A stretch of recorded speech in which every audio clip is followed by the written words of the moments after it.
There exists a level of strength that silences entire rooms. It is not loud. It does not boast. It simply endures.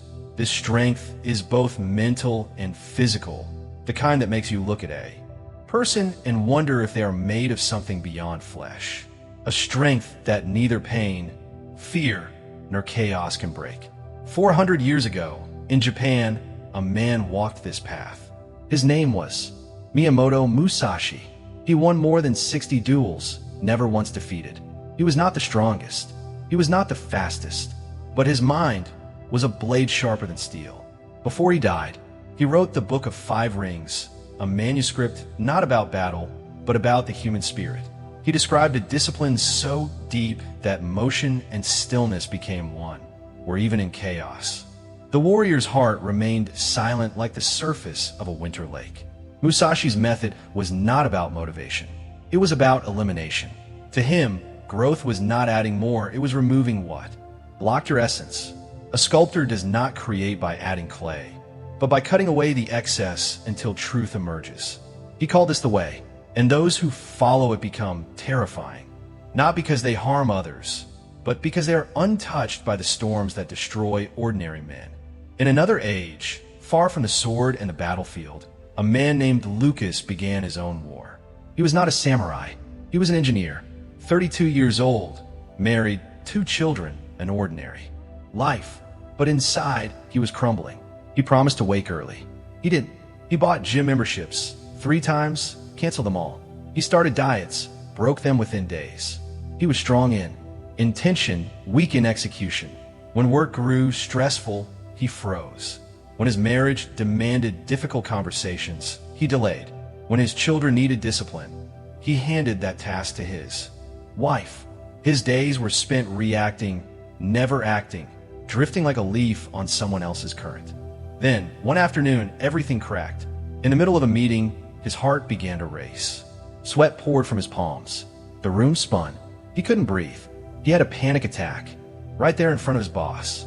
The doctor said, "Your body is reacting to danger that doesn't exist. Your mind can't tell discomfort from threat." In other words, his nervous system had forgotten how to be still. That night, Lucas sat alone in the dark, searching for answers. His hands trembled over the keyboard as he typed. How to build mental strength. That search led him to the name, Miyamoto Musashi, and what he discovered changed him forever. Musashi did not write a philosophy book. He wrote a manual for war, not against enemies, but against the chaos within. A guide for taming the body and sharpening the spirit. Lucas realized his weakness wasn't a lack of strength. It was a lack of structure. He was living as a soldier without a code. The next morning, he made a decision. He would train, not for fitness, not for show, but for mastery, the kind Musashi spoke of, the kind that makes the world go silent when you move. He did not know it yet, but this would be his first step into awakening, the beginning of his own way of a warrior. Strength, Musashi said, is not something you gather. It is what remains when everything unnecessary has been stripped away. A mind, like a sword, must be purified by fire and silence before it can cut cleanly. When Lucas opened the Book of Five Rings, the first phrase that pierced him was simple yet strange. Have no preferences, no attachment, no dependency, no reliance on any single weapon or condition. At first, he didn't understand. How can someone become strong without a method, without a routine, without preference? But as he read further, Musashi's meaning struck him like thunder in a clear sky. If you can only fight when the ground is flat, you are weak. If you can only meditate in silence, you are weak. If you can only work when inspired, you are weak. True mastery is to perform under all conditions, in sunlight or rain, in noise or quiet, in victory or loss. The warrior does not wait for calm to be calm. He is calm, even within the storm. Lucas saw how far he was from this. He could only focus when the house was quiet. He could only exercise when he felt rested. He could only eat well when someone else cooked for him. His discipline was chained to comfort. He was a slave to his own conditions. So he began his first real training, the practice of elimination. No more complicated plans. No gym, no schedule, no equipment. Just one rule. Train anywhere, anytime, under any condition. He started with something small, 20 push-ups, every day, whether tired or sick, busy or traveling. No excuses. The first week felt easy. The second week, pain arrived. By the third, he was on a business trip, lying on a hotel floor doing push-ups while the city hummed outside. By the fourth, he was sick with the flu, but even then he did 5. Not 20, not 0, just enough to keep the chain unbroken. Practice must continue, regardless of circumstance. That was Musashi's rule. Lucas realized this wasn't about push-ups. It was about identity. Each repetition carved a new truth into his bones, that strength isn't built through effort, but through consistency in the face of resistance. And something subtle began to change. His body still ached, but his will started to steady. He no longer negotiated with himself. He acted. Like the swing of a sword, the motion became instinctive, sharp, clean, free of hesitation. When you remove the need for perfect conditions, you also remove weakness. The warrior's edge appears not when things go right, but when nothing goes right. And yet he continues. Lucas's training became quiet, humble, almost invisible. But beneath that stillness, a furnace was lit. Each morning push-up was a hammer striking steel. Each breath, a reminder, discipline is not what you do. It is what you are when all comfort is gone. This was Musashi's first lesson, that real strength does not come from adding power, but from subtracting fragility. And as Lucas began to live by it, the ordinary man started to fade. Something else, quieter, steadier, unbreakable, began to emerge. By the 40th day, Lucas's arms had grown harder, his shoulders steadier, but his mind still trembled. Worries about work, bills, mistakes yet to come. Fear of being judged, fear of failing. Again, his body was gaining strength, but his spirit was a battlefield. That was when he came upon Musashi's second secret. Haijishin, the everyday mind, the unmoving heart. Musashi wrote, "At the moment of battle, your mind should be the same as when you're drinking tea. No tensión, no excitement, just clear awareness." How could that be possible? To remain calm when death is an inch away? Musashi's answer was simple. Do not react. Observe. A warrior does not kill his fear. He looks directly into it, until the fear withers beneath his gaze. He does not resist emotion. He outlasts it. Lucas began to test this. At first, it was small. When traffic made his pulse rise, he would take a deep breath and simply watch. His jaw tightened, watch. His palms grew damp, watch. No judgment, no escape. It was tormenting. The urge to shout, to fight, to flee, all screamed inside him. But he held still. The storm raged, yet the tree remained unmoved. Slowly, and he simply breathed. No tremor in his voice, no sweat on his hands, only stillness. His boss paused. The room fell silent. For the first time, Lucas spoke with calm authority. It wasn't power, it was presence. Science now echoes what Musashi understood centuries ago. Neuroscientists at Stanford have shown that observing emotion without reacting rewires the amygdala, the brain's alarm bell. Over time, the signal of fear weakens. What once triggered panic now triggers only recognition. Lucas realized that this was not spiritual poetry, it was biological mastery. Musashi had discovered emotional rewiring long before science named it. Every breath in discomfort became a stroke of practice. Every restraint from reaction, a sharpening of his blade. He began to live as if every challenge was a duel, not with others, but with his own impulses. He trained his mind the way Musashi trained his sword, in silence, in repetition, without seeking victory, only stillness. By day 50, people noticed. "You seem different," a coworker said. "You don't get angry anymore." Lucas smiled. It wasn't that he didn't feel anger. He simply no longer abated. This was Musashi's second, hardened in its own quiet fire. Lucas had taken his first step into the stillness Musashi called Haijishin. The mind like water, the warrior like stone. Musashi taught, when the body is weak, the mind wavers. When the body is strong, the mind stands firm. He understood what few people realize, that spirit and flesh are one weapon. A dull blade cannot cut, no matter how noble the warrior's intent. Lucas had begun to understand this. After 60 days, his push-ups had become routine, his breath steady, his emotions balanced. But Musashi's voice echoed through the pages. Do not confuse comfort with mastery. So Lucas pushed further. He decided on an impossible vow: 100 push-ups every day for 30 days. No matter the pain, no matter the time, no matter the excuses. Day 1 took 45 minutes. His arms trembled. His lungs burned. Day 5, his body screamed in protest. His wife told him to stop before he hurt himself. But Musashi had written, "In battle, the enemy does not care for your fatigue." So Lucas continued. He learned to rest within effort, to find stillness between heartbeats. By day 15, he finished in 20 minutes.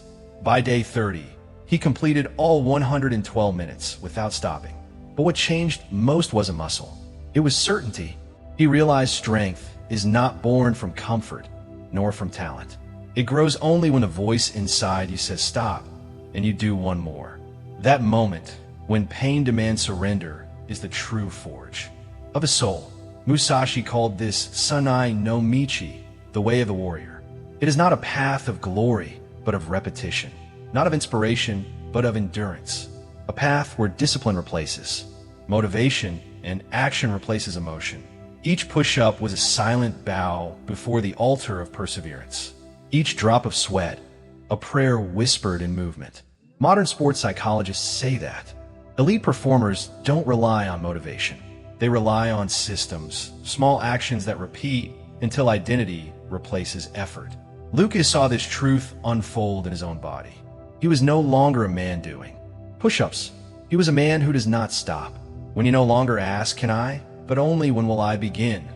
The mind has crossed the threshold.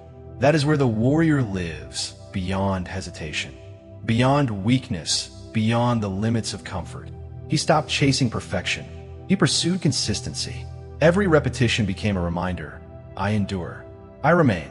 The way of the warrior isn't violence. It's harmony. It's the union of body, breath, and will into one unbroken rhythm. It's rising each day to polish the mirror of the self, even when no one watches. In a world that worships ease, the disciplined man becomes terrifying because his silence, his steadiness, his calm cannot be bought, cannot be broken. Lucas had now built a body that could withstand fatigue and a mind that could stand unshaken. He was no longer training against weakness. He was training toward truth. And soon, he would discover the final state Musashi warned of: the vigilance after victory, the presence that never sleeps. This was the next gate of mastery. Zanshin, the consciousness that remains. Musashi said, the battle does not end when the sword stops moving. It ends when your heart is still. This is Zanshin, the mind that remains after the strike. The awareness that lingers when the moment seems over. Lucas didn't understand it at first. He thought discipline was about effort, the doing, the pushing, the fighting. But Musashi's final lessons were not about motion. They were about what happens after. Because most men lose themselves not in the struggle, but in the silence that follows victory. Lucas began to see the pattern in his own life. He'd finish a project and instantly relax into distraction. He'd reach a milestone and abandon the habits that brought him there. He'd conquer one fear and grow blind to the next. Musashi called that blindness the soft death, the decay that begins the moment you believe the battle is done. So Lucas changed his ritual. After finishing his 100 push-ups, he no longer collapsed. He stood still for 30 seconds, breathing, watching, aware. After every meeting at work, he no longer rushed to his phone.